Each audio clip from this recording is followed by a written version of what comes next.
On a rain-soaked highway in Tennessee, Ray Collins saw something most people would have ignored. An old olive-green suitcase, broken, duct-taped, left on the shoulder of Route 40. But beside it was a puppy. He was only a few weeks old. His body was trembling. His eyes were covered with a dirty strip of cloth, and taped to the suitcase was a cardboard note with 5 words. "Won't stop crying. Can't take it. Ray should have driven away." He had already lost too much. His wife was gone. His old dog was gone. And for 3 years, he had promised himself he would never open his heart to another animal again. But something about that silent puppy made him stop. When Ray removed the blindfold, the puppy didn't run to him. He didn't bark. He didn't cry. He turned back to the suitcase, pressed his nose against it, and refused to leave. At first, nobody understood why. Not Ray, not the shelter workers, not even the doctors. But weeks later, that same broken suitcase would become the key to saving not only the puppy, but a little girl named Nora, who had not spoken a single word in 6 months. This is the story of Scout, the puppy left behind in the dark, the man who almost kept driving, and the girl who found her voice because one dog finally came back. Before we begin, if you have ever loved a dog who changed your life, stay with us until the end. Because this story is not just about rescue, it is about the quiet miracle that happens when someone chooses not to walk away. Before we start, make sure to hit like and subscribe. And really, I'm curious, where are you watching from? Drop your country name in the comments. I love seeing how far our stories travel. The rain had stopped somewhere around 4 in the morning, but the highway was still wet, still dark in the way Tennessee roads get when the sun hasn't quite decided to commit. Ray Collins had made this drive 100 times. Route 40 west out of Crossville, past the pilot station with the broken sign, past the exit for Fairfield Glade, past all the exits that had stopped meaning anything to him after Linda died. He wasn't thinking about much, just the coffee going cold in the cup holder and the brake job he'd finished at the Smithfield garage, a guy who'd left his F-150 for 3 days and never bothered to say thank you, just another Tuesday in a long series of them. He almost missed it. It was the kind of thing you see on interstates and file away as someone else's problem, a piece of luggage on the shoulder, olive green and beat up, sitting there like it had tumbled off a truck bed and wasn't worth circling back for. Ray had seen sofas out here before, a baby stroller. Once, inexplicably, a toilet. The highway collects things people let go of. That's just what highways do. But something made Ray slow down. Maybe it was the angle of the headlights. Maybe it was the hour, that specific 4:30 in the morning quality, when the world is quiet enough that your eyes notice things they'd normally skip right over. Or maybe, and this was not a thought he'd ever say out loud, not to anybody, not even to himself on most days, maybe it was something else entirely, something that doesn't have a name in English or any other language, something that just moves you before you've had a chance to decide whether you want to be moved. He pulled onto the shoulder and cut the engine. The suitcase was olive green, duct-taped at both hinges, one wheel snapped clean off. A piece of cardboard was fixed to the side with electrical tape. Black marker, clear enough to read from where he sat. 5 words. Won't stop crying. Can't take it. Ray sat behind the wheel and read those 5 words twice. Then a 3rd time. He thought about driving away. He was good at driving away from things lately. He'd been practicing it for about 3 years now. He didn't do it. He got out. The first thing he noticed was the sound, which is to say, the absence of it. No whimpering, no scrambling, no growl, no bark, no rustle of something trying to get away. Just silence from the far side of the suitcase, where a small shape was pressed against it like it was the last solid thing left in the world. Ray crouched down on the wet gravel. A puppy, 8, maybe 10 weeks old.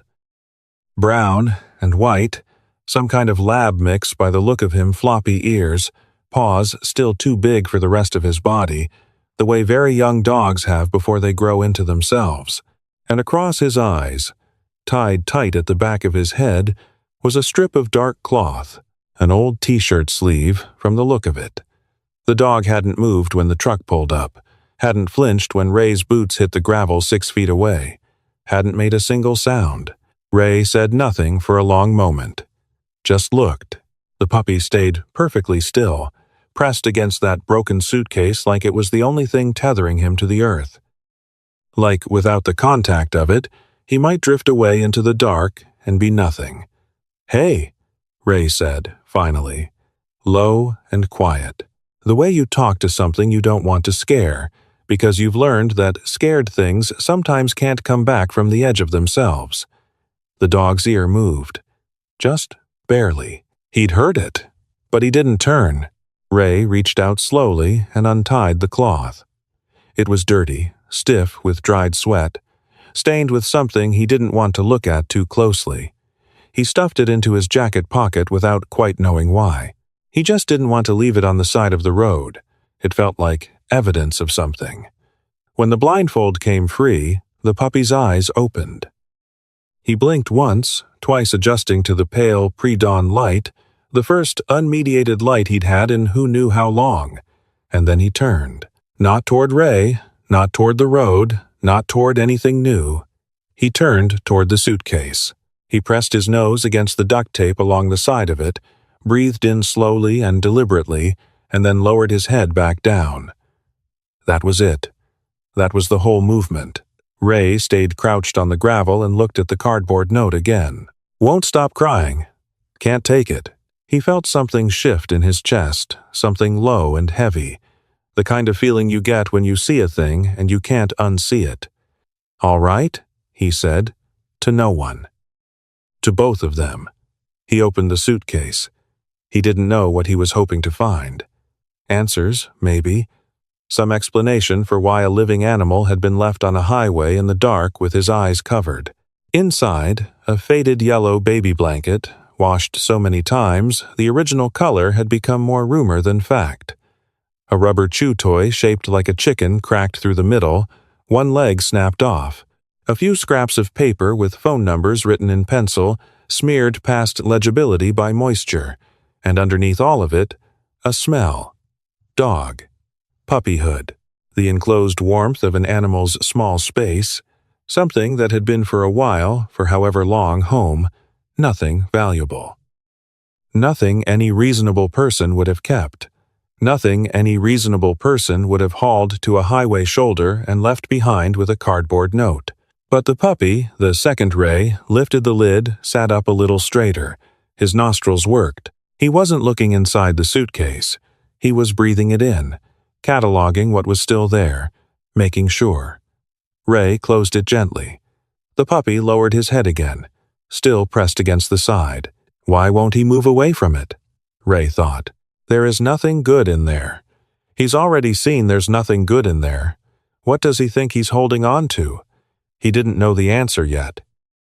He'd understand it later in a rain-soaked storage lot, in the middle of the night, miles from anywhere. But that was still weeks away. He sat down on the wet highway shoulder in his work jeans and looked at the sky, which was turning the particular gray that comes just before dawn decides to show up. He thought about Linda, the way he did sometimes when something broadsided him and his defenses weren't ready. He thought about Dusty, the yellow lab he'd had for 12 years, the one he'd held at the vet's table while the dog looked up at him with that unashamed and total love that dogs have right up until the very last second. Not performing it, just being it. He'd told himself after, no more. He meant it. He'd kept it for 3 years now, no dogs, no fostering, no getting attached to anything that was going to leave. He looked at the puppy. "I'm not keeping you," he said. "Just so we're clear." The dog didn't respond. "But I'm not leaving you here either." He put the suitcase in the truck bed. The puppy, once Ray had gently lifted him and set him on the passenger seat, immediately pressed himself against the door, as far from Ray as the bench allowed. Eyes open, watching the road. He didn't look scared. He looked like something older than scared. Like a creature that had made a decision, somewhere in the last however many hours, that fear wasn't worth the energy anymore. That the useful thing, the sustainable thing, was simply to wait and see what happened next, without investing much in the outcome. Ray recognized that feeling. He'd been living it for 3 years. They drove the last 20 miles to Crossville without a word between them. The Crossville Humane Society opened at 8. Ray was there at 7:53, sitting in the parking lot with the puppy motionless beside him and the suitcase in the truck bed, watching a mockingbird work through about 6 different songs on the power line above the entrance. Maggie Holt had run this place for 18 years. She was 62, silver braid down her back, reading glasses perpetually lost somewhere in the building. She could read an animal the way other people read weather, not with data, but with something older, something you develop by paying attention to the same kind of creatures for long enough that you start to see what they're trying not to say. She'd known Ray since before Linda got sick. She'd watched him come in on weekends with Linda, fostering dogs, saying it was something his wife wanted to do, and everyone in the building, including Maggie, understanding that it was him who couldn't stand the thought of a dog sleeping on a concrete floor on a cold night. She came around the front when she saw the truck. "Ray Collins," she said. "It's been a while." "Yeah." He gestured toward the passenger seat. "Found him on 40. Mile marker, 322. Maggie leaned in through the open window. She looked at the puppy for a long moment without speaking. The puppy looked back at her steady, unblinking, giving away nothing. "What's the cloth?" she said. She was looking at his jacket pocket, where part of the t-shirt strip was still hanging out. He pulled it out, held it a second, put it back. "It was on his eyes," he said. "When I found him." Maggie was quiet again. The kind of quiet that means a person is processing something they've seen before and are deciding how angry to let themselves be about it. "Note on the suitcase?"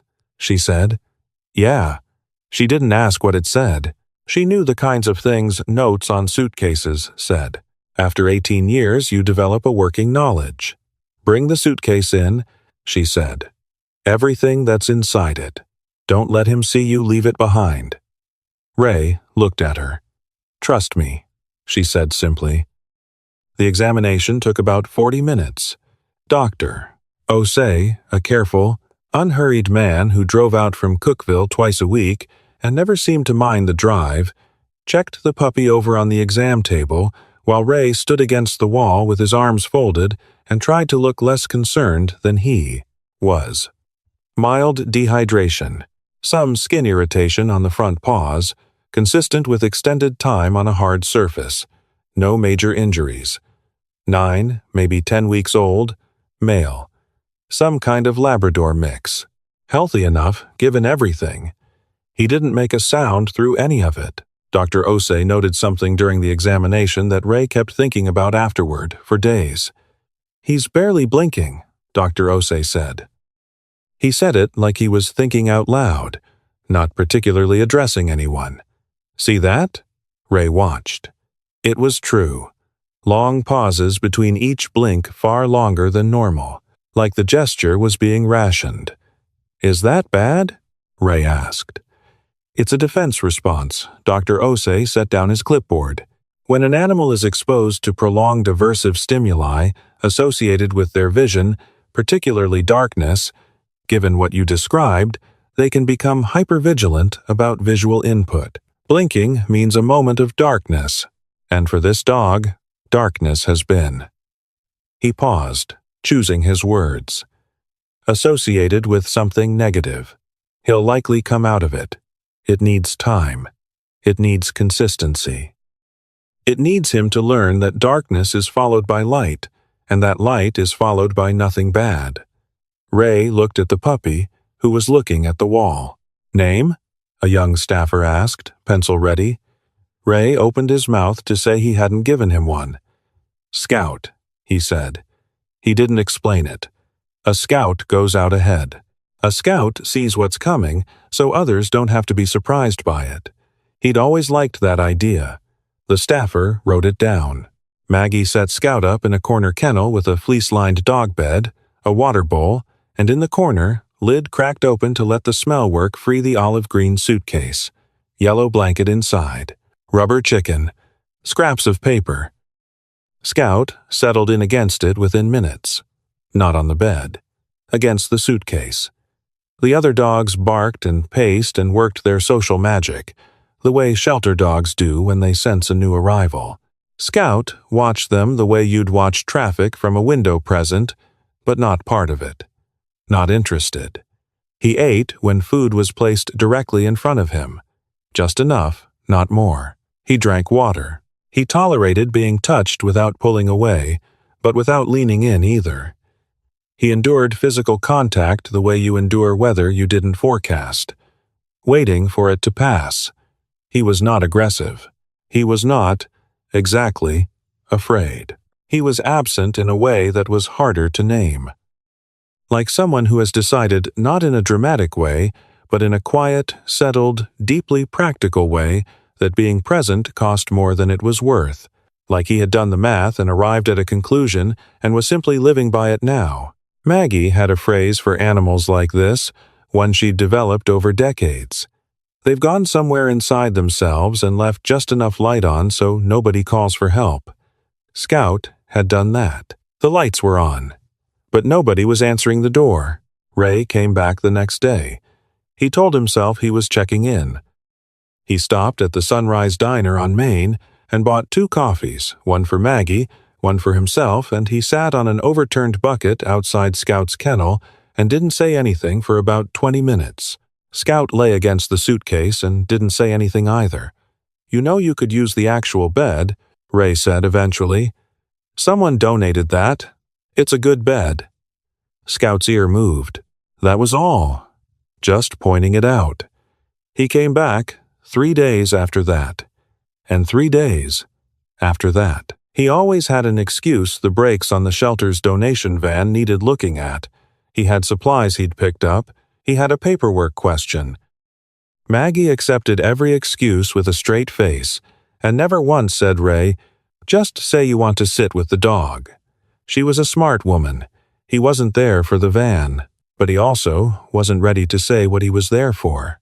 So he just kept coming back and drinking bad shelter coffee on a bucket, and talking, occasionally, to a dog that didn't talk back. He told Scout about the route on 40, the usual jobs, the winter coming in. He told him once, for no particular reason, about Linda, how she used to put bird feeders in the yard and catalog every species in a little notebook she kept on the kitchen windowsill. He told him about Dusty, just briefly, the way you mention a name that still costs something. Scout listened. Or didn't. It was hard to know, but he stayed close to the side of the kennel when Ray was there, close to the chain link, maybe a few inches from it. That felt like something.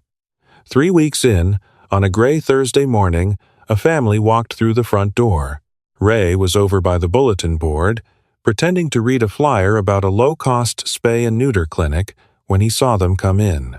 A man and a woman, both probably late 30s, the kind of tired that has nothing to do with sleep deprivation and everything to do with grief. The sustained, months-long tiredness of people who have been trying very hard to hold something together and haven't quite managed to rest in a long while. And between them, holding the man's hand but not really gripping it, just making contact, touching it the way you'd touch a wall in the dark, a girl. 9 years old, maybe? Small, for her age. Dark hair in a ponytail that was neat but not recent. A pink notebook pressed flat against her chest with her free arm, like it was something she'd decided to carry everywhere, and had been carrying it so long she didn't remember making that decision. Her eyes were on the floor when they came in, and they mostly stayed there. A staff member, Kelsey, who'd started 6 months ago and still had the enthusiasm of someone who didn't yet know exactly how hard the job was already greeting the parents, leading them back toward the kennels, talking about the animals. Ray caught pieces. Therapist recommended it. She doesn't respond to much right now, trying to find something that reaches her. The father said his daughter's name. Nora. Ray stayed where he was and watched them move through the kennel corridor. Dog after dog came to the chain link barking, jumping, tail wagging with the whole body commitment that dogs bring to wanting to be chosen. It's one of the most honest things in the world. That wanting. They don't manage it. They don't hold any of it back. Nora didn't respond to any of them. It wasn't coldness. It wasn't cruelty. She just wasn't available for them, somehow. She walked past each kennel with that same downward gaze, notebook clutched to her chest, one small hand barely touching her father's. There was a girl behind her eyes, somewhere. You could see her there. But the door was shut, and whoever had shut it hadn't told Nora where the key was. And then she stopped. Ray couldn't see exactly what she was looking at from his angle, but he saw her stop, and he saw her head come up, slowly, like something had caught the inside of her attention rather than the outside of it. He moved closer. Scout was looking at her, not with excitement, not with the desperate, tail-wagging wanting to be chosen that shelter dogs perform when potential adopters walk by, just looking, quiet and direct and steady. The way he looked at the wall, most days except it wasn't the same, there was something behind it this time, something with intention. The difference between a lamp pointed at nothing and a lamp pointed at something specific. Nora looked back. Kelsey started talking Scout's approximate age, his temperament, his history, but Jennifer Haynes, Nora's mother, put a gentle hand on Kelsey's arm, just for a moment. Wait. They all stood there, the girl and the dog, looking at each other through chain link, not moving, not performing anything for anybody, just looking the way two creatures sometimes look at each other across a space and something passes between them that nobody else in the room can explain. Maggie appeared at Ray's shoulder. He hadn't heard her come up. 3 weeks, she said, almost too quietly to hear. That's the first time he's looked at anyone like that. Why her? Ray murmured. Maggie was silent for a moment, watching them. Because she's not trying to fix him, she said. She's just there. They let Nora go in alone. She sat on the kennel floor, cross-legged, opened her notebook to a blank page, and started to draw.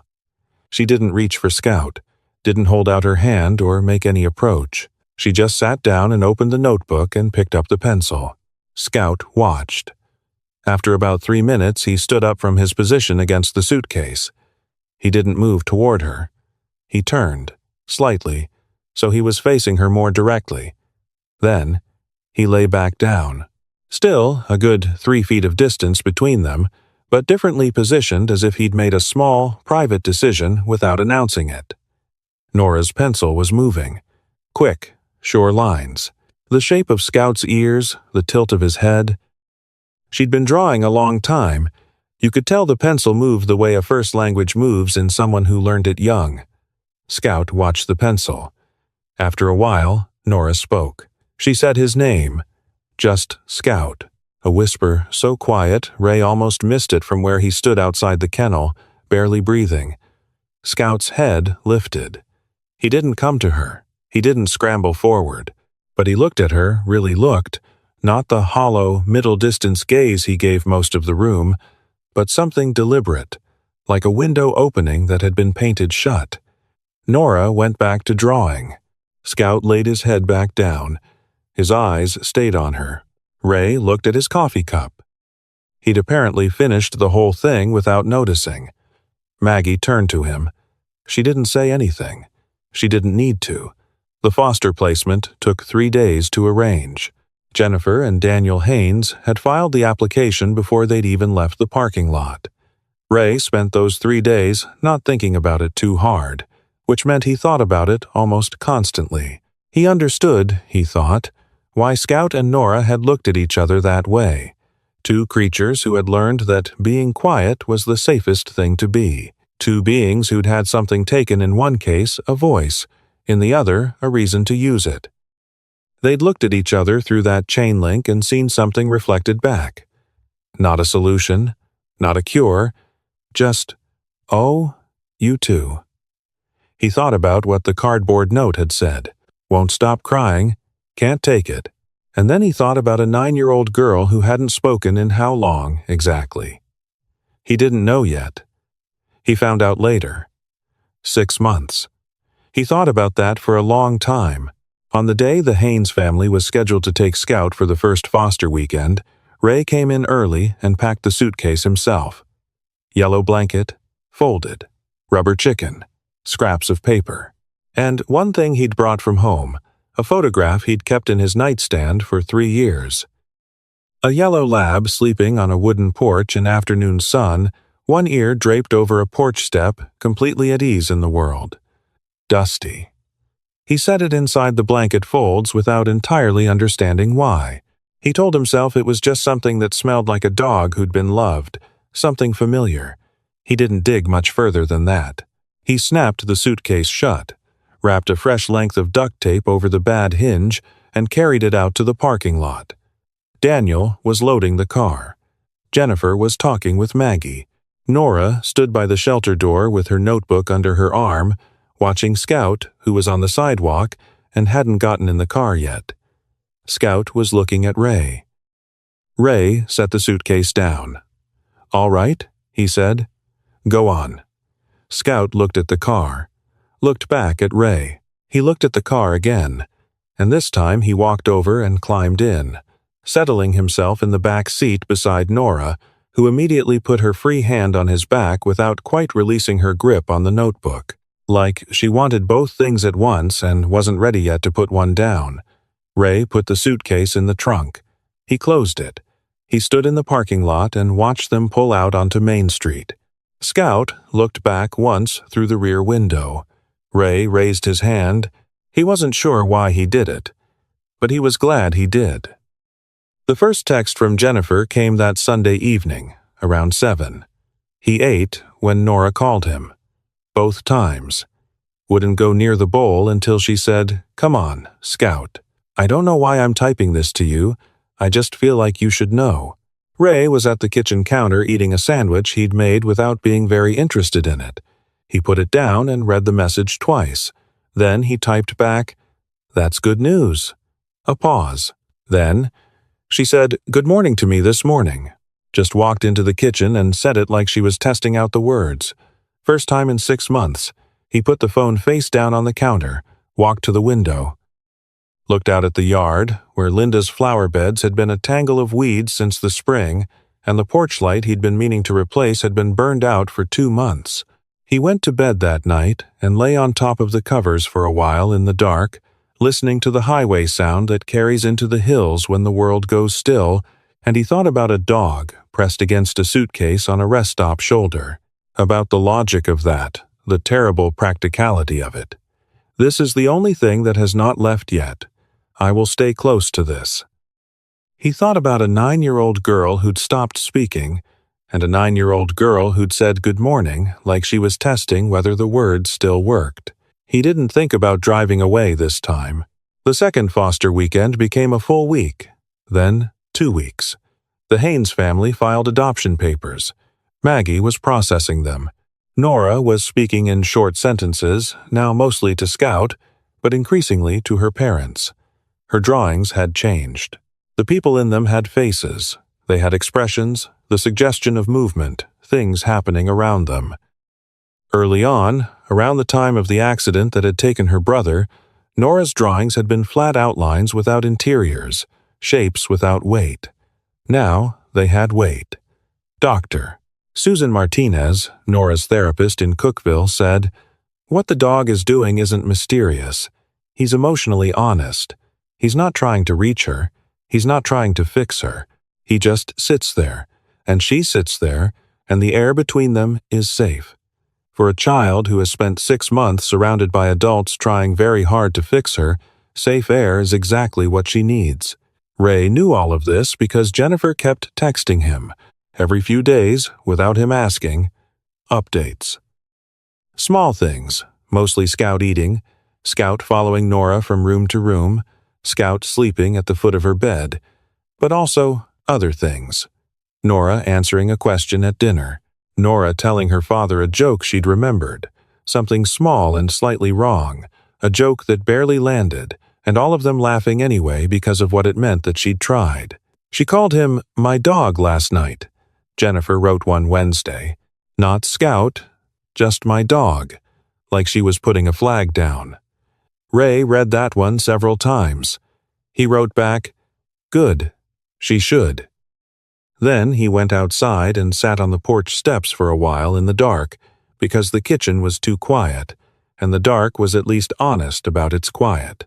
The National Weather Service issued a severe thunderstorm warning for Cumberland County on a Thursday evening in November, the kind of warning that comes with that particular orange banner across the phone screen and means it. The kind of storm that announces itself all afternoon, the sky going that particular green-gray, the air going electric, the birds disappearing from the feeders hours before the first drop falls. And then the rain arrives, with genuine authority, and the thunder says, "I mean this," and the lightning says, "and this," and the whole thing rattles windows in their frames and makes you glad you're inside. Ray closed up the shop around 10 and drove home through rain his wipers couldn't fully handle. He ate a bowl of cereal he wasn't hungry for, watched the thunder track across the valley from his kitchen window, and was thinking about going to bed when the phone rang. 11:07. Daniel Haynes. He picked up before the second ring. Scout's gone. Daniel's voice had the tight, too-controlled quality of someone trying not to panic and not quite succeeding. The back door, the latch, doesn't always catch right when it's wet. I don't know exactly when. We were in the bedroom when the thunder got bad, and by the time we came out, he stopped. "How long?" Ray said. He was already looking for his keys. "Maybe 20 minutes, maybe a little more. We've been up and down the neighborhood." Jennifer called the Facebook group. "Animal control is going to look when the worst of it passes." But he stopped again. A different kind of stop. Nora won't come out of her room. She's just sitting there, and she won't say anything. She found his leash. Ray closed his eyes for 1 second. "I'll find him," he said. He drove. The neighborhood near the Haynes house was quiet and rain-dark curtains drawn, everyone inside where the weather was. Ray drove the grid of streets with his window cracked, calling Scout's name out into the downpour. His headlights swept across wet yards and empty driveways, and the occasional sheet of standing water where the drainage wasn't keeping up. Nothing for the first 40 minutes. He drove north on Route 70, then doubled back, widened the circle, past the shuttered Dollar General with the plywood over the back window, past the gravel pull-off where a group of teenagers kept a fire pit, past the old grain elevator that had been sitting silent since Ray was 40 years old. At the edge of town, where Route 70 turned into a county road and the streetlights stopped, there was a storage facility, corrugated metal units behind a cyclone fence, a parking lot of cracked asphalt that had never drained properly. The gate lock had been broken since before Ray could remember. Kids had dragged things in there and left them over the years. Furniture, mostly. Appliances. The particular archaeology of things people didn't want but couldn't quite bring themselves to take to the dump. Ray almost drove past it. The headlights caught the corner of the fence just right, and there was something there in the far corner, a shape, low to the ground, motionless. He stopped the truck, he got out into the rain. Scout was sitting next to a suitcase, not the olive green one, not the duct-taped, one-wheeled, five-worded suitcase from the highway shoulder. This was a different one. Brown, cracked plastic, too big, the wrong color, abandoned here by someone Ray didn't know and would never know. Someone else's discarded weight. But Scout was pressed against it in exactly the same posture, the same lean, the same quality of stillness. Ray stood in the rain and understood something he hadn't been able to put into words before. Scout hadn't run because he wanted to leave. The storm had pulled something up out of his body, some old, deep, animal memory of what thunder meant and what darkness meant and what being alone in bad weather meant, and that memory had brought him here, to this logic. Here is bad weather. Here is a suitcase. Here is where I know how to survive. Not a choice, a return. The way trauma works in the body before the mind can get a word in. Ray stood in the rain and looked at him. Scout's eyes found Ray through the dark and the downpour. He was afraid, not the hollow stillness of the kennel, but something alive and present, something that actually felt things, eyes too wide, breath visible in the cold air. His whole small body reading like a creature waiting for the next bad thing. But he was looking at Ray, and looking at someone and choosing to see them are two very different things. "Hey," Ray said. Same word as the highway, same low voice, same 4 a.m. quiet. "You remember me?" Scout's tail moved. Once, like a reflex discovering itself. Ray crossed the distance between them slowly, crouching when he got close, and Scout didn't press harder against the strange suitcase or turn away. He waited. When Ray was within arm's reach, Scout leaned forward, not fully forward, more like he decided, in some small and specific way, that leaning was okay, and pressed his wet head against Ray's knee. Ray put his hand on the dog's back. "All right," he said quietly. "All right, come on, let's go home." He didn't touch the brown suitcase. He didn't bring it. Scout looked at it once, just once. Then he got up, and he followed Ray to the truck, and he didn't look back. All the lights in the Haynes house were on when Ray pulled into the driveway. Jennifer met him at the door before he could knock, Scout tucked under Ray's arm like a waterlogged football. She didn't say a word. She just put both hands on Scout's wet face and pressed her forehead against his and stayed there for a long moment. Ray stepped inside. The house was quiet except for the rain against the windows and Daniel's voice somewhere in the back hallway, low and steady, talking. Trying. Ray set Scout down on the hardwood floor. Scout shook himself once water spraying in a wide radius and then stood still and looked down the hallway. He was already moving when the bedroom door opened. Nora came out. Pajamas. Scout's leash in one hand, the pink notebook in the other. She'd been crying, her face was blotchy, her eyes red and swollen, her ponytail completely undone. She stopped in the hallway when she saw Scout, maybe 15 feet away. Scout stopped too. They looked at each other, and Nora said his name, not the way she'd whispered it in the kennel, that first day, quiet and careful like she wasn't sure she was allowed. She said it the way people say the names of things they thought were gone. Scout, full voice, real sound, real volume, coming from somewhere deep in her chest. Not a word, an act, something breaking open and something being reclaimed in the same breath. Scout ran to her. He pressed himself against her legs and she dropped to the floor, the leash and notebook somewhere beside her, and she wrapped both arms around him. She was crying, hard, and he was making sounds, small, urgent sounds, the first real sounds Ray had heard from him since that highway shoulder. Not crying exactly, but close to it. The small vocalizations of a dog who is feeling something for which there is no dog word. Daniel came around the corner of the hallway and stopped. Jennifer put both hands over her mouth. Ray stood in the entryway, wet jacket dripping on the mat, and watched. Won't stop crying. Can't take it. He thought about those 5 words on a piece of cardboard. He looked at Nora's voice filling the hallway, and he thought, "You were wrong. You were wrong about both of them, whoever wrote that. You were wrong in ways you will never fully understand. Nobody who hasn't been there understands what the weeks after a breakthrough look like. They don't look like a turning point. They look like Tuesday. They look like cereal in a bowl and homework on the kitchen table and a dog lying across someone's feet while the TV is on.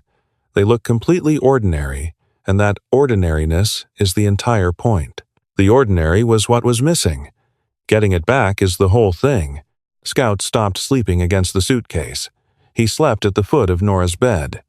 The suitcase stayed in the corner of her room.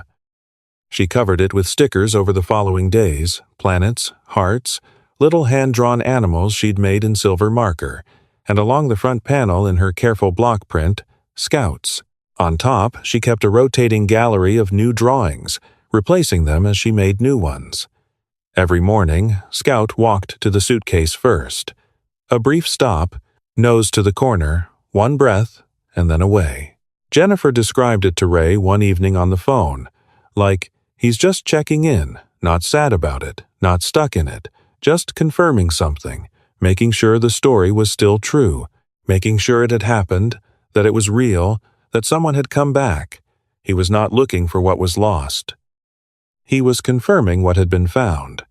The official adoption came through on a Tuesday in late November. Maggie called while Ray was under a Silverado doing an oil change.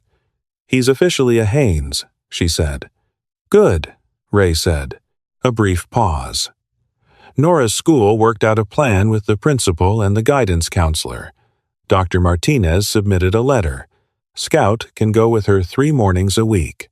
Good, Ray said again. They called it a student support companion. The principal was cooperative. Nobody wanted to overstate the legal category. Good, Ray? Yeah. Come in this week, Maggie said. Nora has something for you. He went on a Thursday. The family was already there. Nora led Ray to the shelter's greeting room, where the olive green suitcase had been brought in from the Haynes house.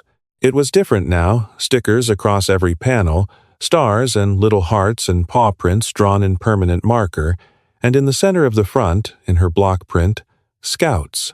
On top of the suitcase sat a drawing. Nora took it off and held it out to him. He took it. She and Scout, walking down a road, a long American road with a faded yellow center line and scrub grass on the shoulders, stretching all the way to the horizon. In the distance, small and receding, the shape of a suitcase on a highway shoulder. In the foreground, side by side, moving forward, 2 figures, a girl and a dog. Under it, in her careful lettering, "We're going this way." Ray looked at it for a long time. Then he looked at her. "Thank you for going back for him," she said. Her voice was steady. Small, but steady. Ray nodded slowly. "He came back too," he said after a moment. "That's the thing about him. He had a choice out there. In that lot. He could have stayed with that other suitcase. He came back." Nora considered this. Then she nodded, the way kids nod when an adult has finally said a thing clearly enough to be useful. Scout was in the corner against his suitcase, one paw resting on it the way you'd rest a hand on a windowsill. Not for support, just contact, just acknowledgement. He looked up at Ray, then at Nora, then closed his eyes. Ray sat down on the floor next to the suitcase, the way he used to sit on the bucket. Scout shifted without opening his eyes and pressed slightly against Ray's leg. Nora sat down on Scout's other side and opened her notebook to a blank page and started drawing something new. Nobody said anything for a while. That was okay. The seasons did what seasons do in Tennessee, slowly, and then, all at once, Thanksgiving came. The Haynes family invited Ray. He almost declined. He'd gotten comfortable with the quiet Thanksgivings at the Sunrise Diner, where the turkey special was decent and nobody asked you why you were there alone. But he went. The house smelled like wood smoke and pie and dog. Scout met him at the door with an enthusiasm that felt, genuinely, disproportionate to the week that had passed since they'd last seen each other. But that's dogs. They don't manage expectations. They're just glad, every single time. The suitcase was in the corner of the living room. Nora had added a small cactus in a terracotta pot on top of it, and a new drawing taped to the front, her and Scout, in a field of something that might have been wildflowers or stars, depending on how you looked at it. Over dinner, which was too loud and too warm and reminded Ray of things he'd kept carefully boxed away for a while now, Daniel poured wine and passed a glass to Ray and said, "We're glad you were on that road." Ray looked at the glass. "I almost didn't stop," he said. Daniel nodded. "But you did." Nora was across the table, working through her turkey with the focused intensity of a 10-year-old who has decided this is her favorite meal of the year. Scout was under the table, probably against her feet. "What made you stop?" Nora asked, without looking up from her plate. Ray thought about it. The dawn light.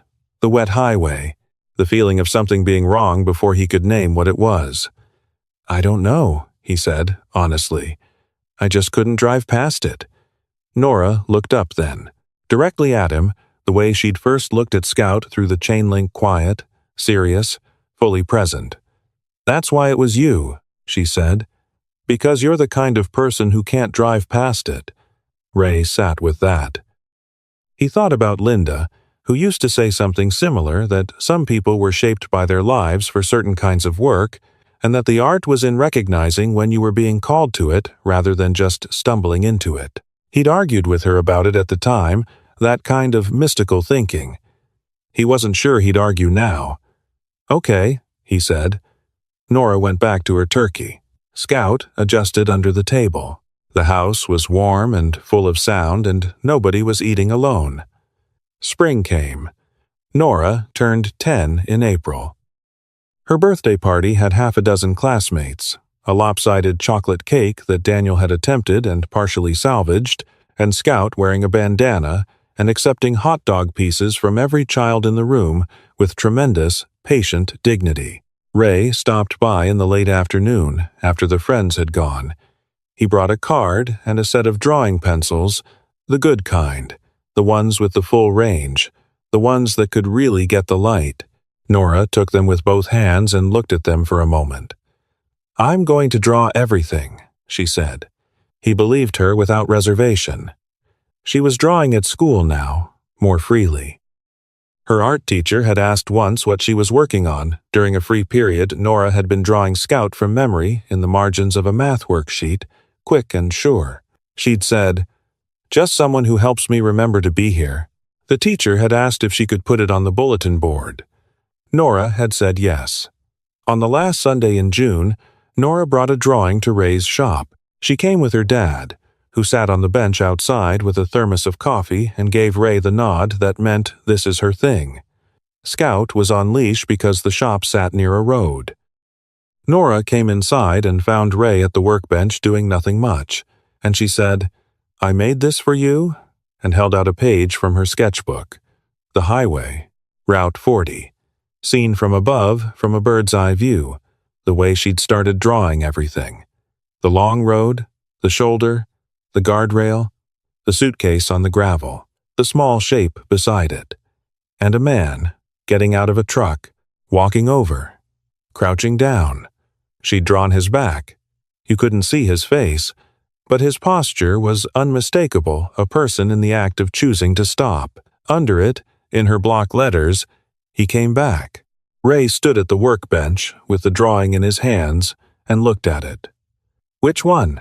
he asked. "Which one came back?" Nora looked at him like the question itself was the answer. Both. Obviously both. They always were. Ray folded the drawing carefully and put it in his shirt pocket. "Tell your dad there's coffee if he wants it," he said. Nora grinned full, unguarded, a kid's grin with nothing held back, and went back outside. Scout slipped his leash somehow, the way he occasionally managed to do, and wandered into the shop. He walked directly to Ray's feet and sat down. He looked up at Ray with those eyes that had been blindfolded on a highway shoulder, that had been hollow in a shelter kennel, that had found their way through a rain-dark storage lot back to a person who'd called them by name.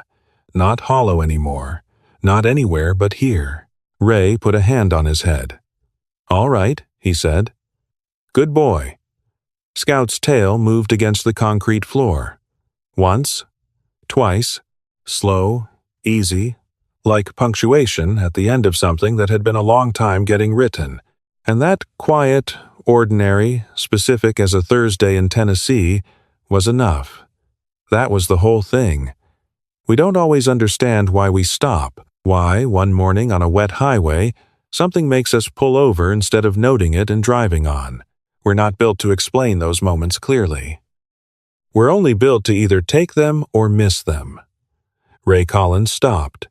And because he stopped, a dog learned that someone might come back. And because that dog learned that someone might come back, a girl found her voice in a hallway on a stormy night. And because a girl found her voice, A room full of people were reminded of something they'd needed to know again. That the most important thing you can do for someone who is afraid, really afraid, the deep kind, the kind that's gone quiet and settled in, is simply to stay. Scout still touches the suitcase in the mornings. Just briefly. Nose to the corner of it. One breath, and then away. Nora says he's just checking something. Making sure the story is still true. Making sure it happened. Making sure someone came back. They did. Sometimes healing doesn't look like a breakthrough. It doesn't announce itself. It looks like a dog settling at the foot of a bed. Like a girl saying one word in a dark hallway. Like a man who stopped on a highway at 4 a.m. when he could have kept driving and found out, slowly, that stopping was the thing he'd been shaped for all along. Somebody stayed. That was enough. That is always enough. If this story reminded you of a dog who changed your life or a person who stayed when they could have walked away, tell us their name in the comments below. Their story. Even just one moment you still carry with you. We read every single one, and if you believe that no living soul should ever be left on the side of the road, please give this video a like and subscribe so you don't miss the next story. We'll be here. We're not going anywhere. Thank you for watching. Thank you for staying.